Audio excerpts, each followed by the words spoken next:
Welcome to the Inspired Action Podcast. This is where we have motivational, inspiring conversations and interviews that we hope you'll enjoy listening to. Join us and other inspired actioneers on this alchemical, transformational journey. Welcome back to the Inspired Action Podcast. This is Pod 92. My name is Jay, and I'm here with my co-host, Lita Herman. Hello. How you doing today, Lita? I'm doing great. How are you, Jay? I'm doing great, too, so that's fantastic. We're both doing great. So today we're building on our last podcast, which is a series about how each elemental type will feel about entering the mystery gate. So, Lita, why don't you give a quick recap? What is the mystery gate? All right. So it's a metaphor for being willing to enter the unknown, the mystery within yourself. And this is what we call the first stage of alchemy. And it begins with entering the mystery gate. Which can be a little scary, but a little, fun and exciting. Yes, definitely. So today we're going to talk all about water. And actually, fun and exciting is perfect for water because what does water love the most? Anticipation. All right. So the idea is that in Pod 87, we talked about this concept of the first step of alchemy, which is called entering the mystery gate. And it's about really examining yourself in the darkness and the unknown. But the way we do that is different depending on our temperaments or our elemental makeup. Well, you don't mean like makeup, like put makeup on, right? No. Explain what makeup means elementally. Well, we have 5 elements in the universe, and each person is made up of 5 elements in a different order. So you might be wood, water, earth, metal, fire, or you might be fire, water, earth, metal, You don't wood. have to do them all. There'd be so many of them. We'd be here for a while. I just wasn't sure we were coming out with a new product line, elemental makeup. No. Okay, good. That's actually not a bad idea. Not a bad Depending on idea. your elements, right? Yeah, that would be cool. That'd be great. So, all right, before we get going on water, let's talk a little bit about 87. If you think we need to do a quick recap. Yes, I really recommend that you go back and listen to that podcast episode if you haven't already. And the idea here is that depending on whether you're wood, fire, earth, metal, or water, you're going to have different monsters or goblins in the dark tunnel, the mystery tunnel. The idea with them entering the mystery gate is it's like visualizing yourself entering into a dark tunnel. So the question is, what kind of creepy, crawly, monstery things are in your dark tunnel that you imagine? And how do you deal with them so that we can have the courage to keep walking in the dark? Sure. So let's just do another quick review. This is a review one today, right? A little bit about how you think of the 5 elements in the curriculum or your lessons for this lifetime energetically. Yes, so that's what it's all about. The 5 elements help you understand yourself better, to choose, to understand what you chose before you were born. So the idea is that you came into this lifetime to manifest something, and that is what we call the curriculum of your lifetime. And so far in this lifetime, you've probably spent a considerable amount of time trying to figure out what your curriculum is. Yeah, and in fact, your parents and your siblings might have told you that you were something completely different than who you are today. And if you're water, it's likely your career or your experiences in life that help you develop wisdom are most important to you. I have a lot of water people that I work with, and it's a lot of time career. Yeah, it's like all they want to talk about. Career. And that's not good or bad, right or wrong. Yeah. I'm not being judgmental. It's just that comes up a lot. But versus fire, which Yes. is almost always about relationship. Yeah. True. Each one has their own little thing niche. there. And depending on what you have second also can affect that as well. Yes. And fundamentally, I think water people, they just want to matter in the world. Yes. And luckily for water people, most modern day societies in the world praise people who, are very career focused. Yes. And so, however, that doesn't mean that water people always fit in, because society doesn't always support frivolous, and I say air quotes. Yes, you really did do air quotes. Yeah, I did. See, frivolous pursuits of like really wild experiences, exciting life experiences, and waters love those. So they may have a hard time fitting into society when they really allow themselves to pursue their wisdom path. Which is all about doing and learning from that actual experience of doing. Yes. So let's take a moment to explain what we mean by the wisdom path. Jay? Yeah, because wisdom is not just like book knowledge, which I think the fire, we've talked about that in the past, how the fire elements love to get knowledge from a book. the water elements love to get wisdom from doing. It's the knowing that we can only get from truly living life. And, we're not talking about just going to work and coming home every day. It's about new and exciting experiences that help anyone learn and eventually become, here I'm going to say it, wise. Yes. Right? We've been talking the wisdom, so it's about becoming wise. So you can be wise at work, but mostly that's not fulfilling as doing something adventurous or intense and then coming into great realizations about those experiences. Yeah. And everyone's different, but that's the quick little nutshell. Yeah, it's through this kind of living, whether you're climbing Kilimanjaro or doing a month-long silent retreat in a meditation center.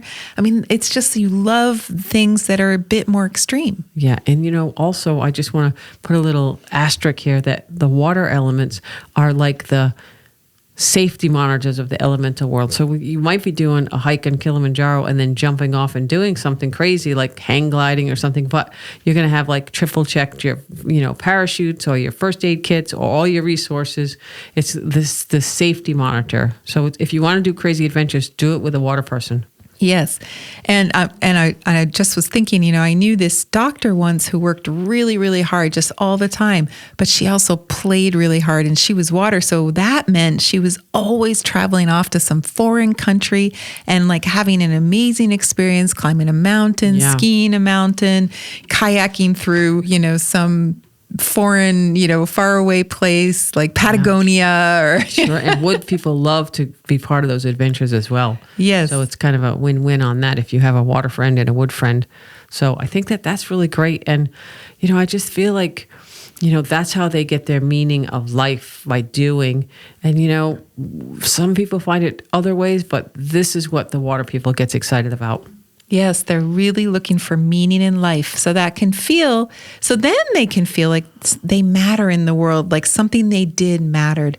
So they don't really need respect exactly. It's like if they were gone tomorrow, they just want to make sure people would notice. Yeah, that, waters like to matter. Yeah, I think that's really great. But wait, Lita, before we go any further, put on the brakes. Let's talk a little bit about the Alchemy Learning Center, some news, because we have a lot going on. And if you could just take a minute, if you're listening to this podcast and you like any bit of it, even like a second of it, just take that 1 second that you laughed or smiled or said, hey, I didn't know that, and just take a quick swing over to iTunes, do a rate and review. It really does help other people find this little podcast and listen to it all over the world. And in Google Play or wherever you're listening. Yeah, we hear from people all over the world, and it's just crazy. Yes. But that's how they find us. Yes. So thank you so much for everyone who's done that so far. We really appreciate it. We really do. And also, just in case you don't know, we have a website called inspiredactionpodcast.com where you can also listen to the podcast. And we have another website called alchemylearningcenter.com. .com. I know I got off on that last time, but yes. .com. And so this is where you can really start to delve deeper into some of the concepts in this podcast. So if you've been jamming on this podcast and you don't know about it, check it out. We have a lot of stuff there. We have some free stuff. We have an app. We have a lot of free stuff, and it's growing every day. Right. And I wanted to say, because this is a 5-element episode, if you're new to the 5 elements, you're going to love the Understanding the 5 Elements class in the Learning Center. And the cool thing about this 4-hour online class, is really easy, it's fun, is, we've put together all the information you need to really utilize the ancient wisdom of the 5 elements in your life. So you'll learn how to evaluate someone's walk, for example, so that now you can know someone else's element, which is super cool, because then you can kind of learn how to maybe communicate better with that person. Yeah, and as always, you're invited to send us a walking video. We still haven't done the little tutorial, I don't think yet. There is a tutorial in the Alchemy Learning Center. There we go. See? So you can look at the tutorial and just give us a slow walk and a fast walk. And we get walks all the time, so don't feel like you're imposing. We'll let you know if you are, so don't worry about that. We also have guided meditations, Tao Yin 7 circles exercises for free, which we do every day. We have live events. We have workshops, Ghost Points events, which was a huge success. That's on the website if you missed it. We also have a Gwei possession one coming up. Yes. In March. Yes. So if you're hearing this in real time, March 2022.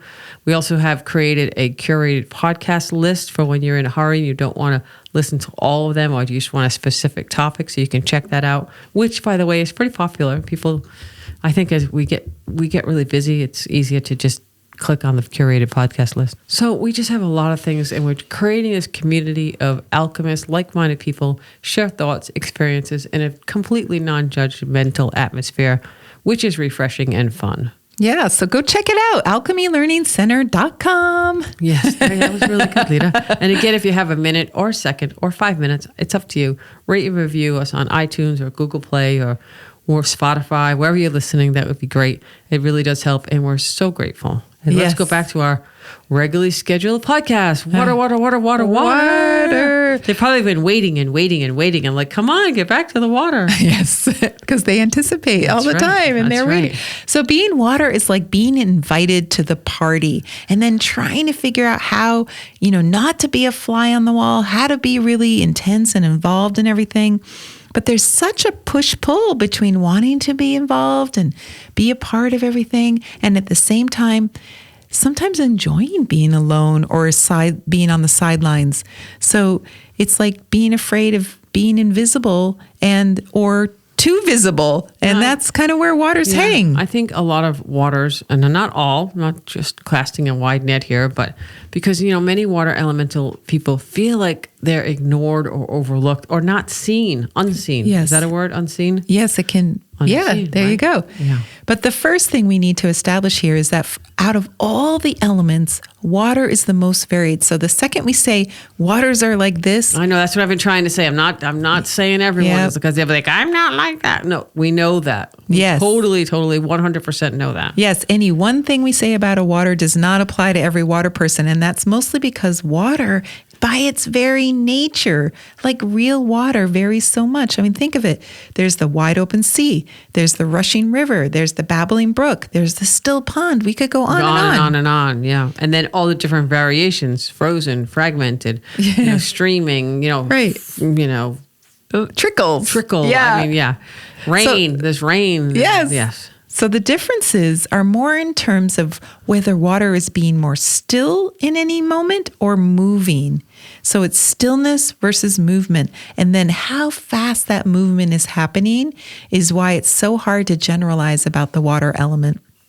And that's why we do a lot of the commonalities of all waters, because they're so diverse. They love to be intense with something in their lives, and they also love to be a couch potato. Yes. So as we said, the purpose of today's episode is to help us understand how waters might feel about the unknown and walking into the mystery, as we explained in Pod 87. So what kind of creepy things are in a water's dark tunnel? Well, there's so many, but I'm going to let you start. You go first. So the funny thing is that the anticipation of all possible things in the tunnel is almost worse than anything you actually might encounter in the tunnel, because for waters, it's all about anticipation.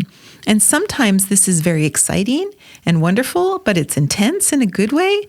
But if they're anticipating something could be fearful, then it could feel paralyzing. And we call this I had to cut you off there. We call this the frozen water, frozen in fear. Yes. So that's what happens to water when they're anticipating that something bad could come. And so in a strange way, waters are the most bold and courageous in the moment when faced with an actual monster. So sometimes this is exciting and, it can be good. It's intense, but it's really good. But if they are anticipating something that could be fearful, it could feel paralyzing. Yeah, I think that this is when we talk about being frozen water, frozen in fear, frozen from not doing. Yes. That's the frozen water. Yes. Yeah. So in a strange way, waters are the most bold and courageous in the moment when there's an actual monster right in front of them. They know what to do. They just figure it out.